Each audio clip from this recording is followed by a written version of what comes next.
Hey guys, Tom here again from synthhacker.com, back with another tutorial for Serum. This time recreating a really cool bass sound that Dumont used in one of his tracks, Ocean Drive. It's actually a really cool track, quite different to the more club-oriented stuff that he was releasing originally. And it's got this really cool kind of like Formant filter on it, which is really cool. And I've actually not done a tutorial on a bass sound like this yet, so I thought it would be cool to cover. I'll just quickly show you the sound and then we'll crack on making it.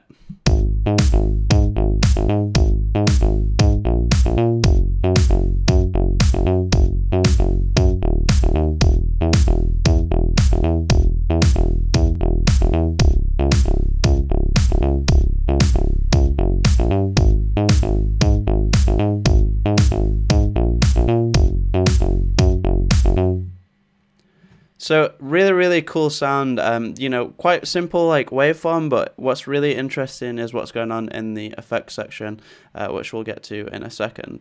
So we're going to be creating this sound completely from scratch, so I'll go ahead and initialize the preset. As always guys, these videos are sponsored by my website, which is called synthhacker.com. You can just type that in or go check it out via the link in the description below. Thanks in advance if you decide to support the channel and purchase my presets for Serum or any other synths as well. Really do appreciate that, and of course you'll get your hands on some nice presets, all kind of handcrafted by me. So definitely go ahead and check that out if you get the chance. But without further ado, let's begin crafting this sound. So the first thing we're going to do is make sure that the sound is monophonic. Obviously, it's a bass sound, we don't want notes overlapping. And we're just going to use one oscillator for the whole sound, and we're just going to keep the default saw wave for the sound as well. The first thing we're going to do, we're going to pitch it down 1 octave. We're going to keep one voice of unison, we're not going to mess around with that too much.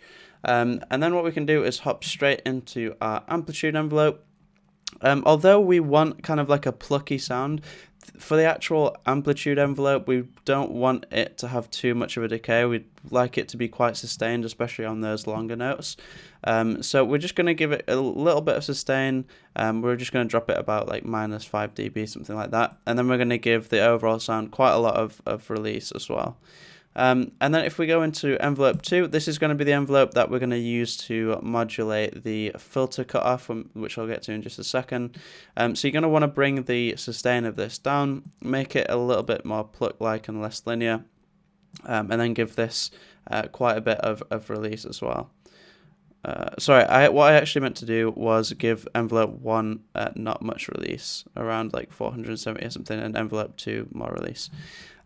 So we can start, if we go into the filter, I'll show you the effect that this has. This, like the original kind of like starting point of this bass is actually quite simple. It's really what comes later on in the effects section that makes all the difference. So we're going to be using a MG low pass 12 dB filter, the Moog filter. We're going to bring the filter down to around here. And then we're going to drag and drop this envelope onto our filter cutoff. And then the other thing that I'm going to do, which is really quite interesting, is use this note modulation. And what this is basically you can either use this or you can use the key tracking. And what this will do is use the whatever notes that you play along the keyboard, and it'll take the MIDI value of that and use it as a modulation source. So basically the way we're going to use it, instead of using key tracking, we're just going to use this. I mean, it's kind of like the similar thing, but just for like the sake of consistency. I dragged and dropped this onto the filter cutoff and had about this much modulation. And so what will happen is when you play notes higher up the keyboard, the filter will open up more, so you'll hear more higher frequencies. And then when you play notes lower down the keyboard, the filter will close up a little bit and you'll not hear as many high frequencies. I'll just quickly show you.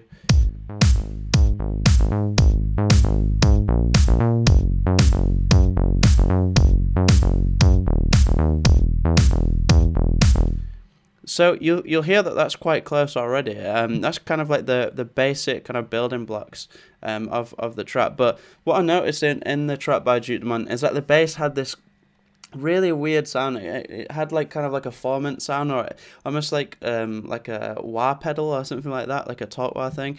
And it like at first, like the first thought that came to my head is the talk wah effect in FM8.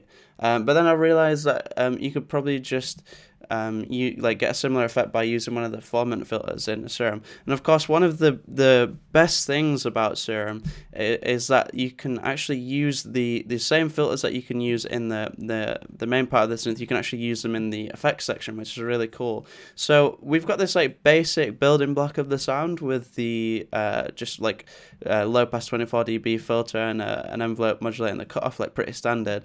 But then what we can do is add a filter in the effects section. And for this sound, we're going to use the Formant 1 filter, which kind of has this like vowel or like vocal characteristic, which is really cool.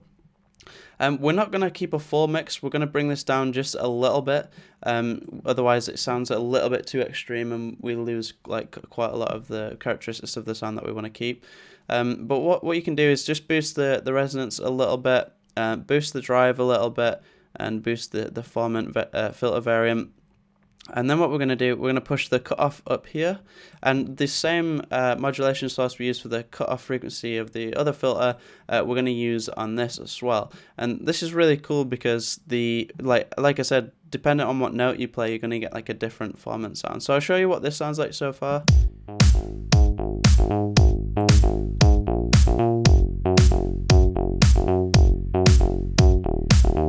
So already there you can hear like that really cool like Formant characteristic that's on the bass sound in Dumont's track, which is really cool.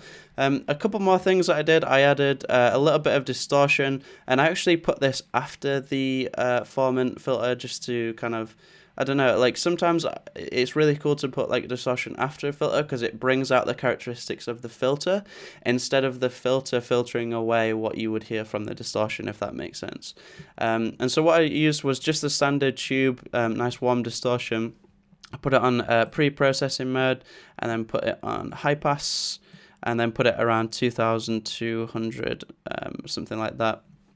And then really pushed the drive, but then brought the mix down quite a lot, and this just adds a nice bit of warmth to the overall sound. Something that you can also do is boost the drive on the filter. This will just add a little bit of like analog like saturation type effect, which I'll show you.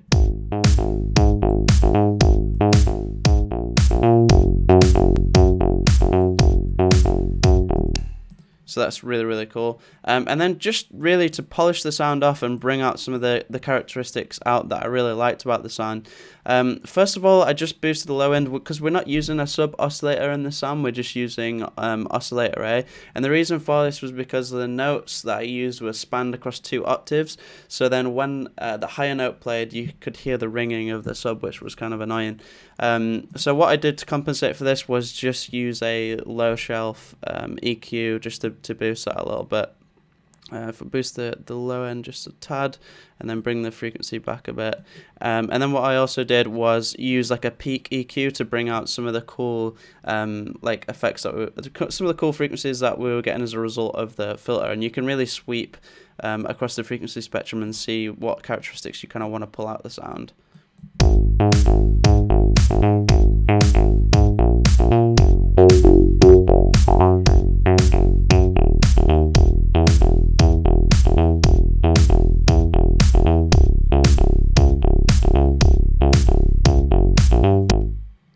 And that's the sound. So hopefully you learnt a lot from this. Really, really cool trick with the Formant filter to get some cool effects. I mean, you could really take this technique and just go absolutely nuts with it. You know, you could apply like LFOs and stuff to it. Try out some different crazy distortion. You know, try using this effects setup on other bass sounds that you've created in the past as well. So especially this could be cool on like more like dubstep or like aggressive sounds with, you know, quite complex wavetables instead of just a saw wave. But yeah, this is just a really, really cool, simple Formant bass that Dumont used in his track Ocean Drive. I thought it'd be cool to try and recreate it. Hopefully you guys learnt a thing or two. If you did, please do subscribe to stay up to date with future videos that I'm bringing out. And yeah, thanks a lot for watching, guys. If you haven't done already, definitely go ahead and check out my website, like I said, over at synthhacker.com, or you can click the link in the description down below to support the channel and check out my Serum preset packs. I really do appreciate that. Any comments or questions, leave them down below. I'll try to get back to you if I can. And yeah, that's all from me, guys. Thanks a lot for watching, and I'll see you in the next video.